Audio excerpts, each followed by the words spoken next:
ఈనాడు ప్రపంచంలో అనేక సమస్యలతో తారుమారైపోతున్నది. The whole world is highly confused because of so many problems. అన్యాయ, అక్రమ, అనాచార, అవినీతి, అసత్యముల చేత తాండవమాడుతున్నది. We find injustice, unrighteousness, corruption dancing. ఇట్టి పెడమార్గములను అదుపులో తేవడానికి యువతి యువకులే దీనికి తగిన సమర్థులు. Young men and women are proper people to put under check these things going on in the world rampant.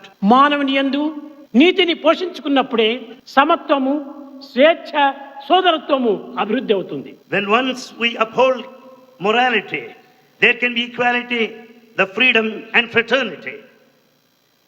Brotherhood of man. Brotherhood of man. Yes. Brotherhood of man. కనుకనే నీతి అనేటువంటిది జగత్తుకు ఎంతైనా ప్రధానమైన జాతి. Therefore, morality is most essential for this world.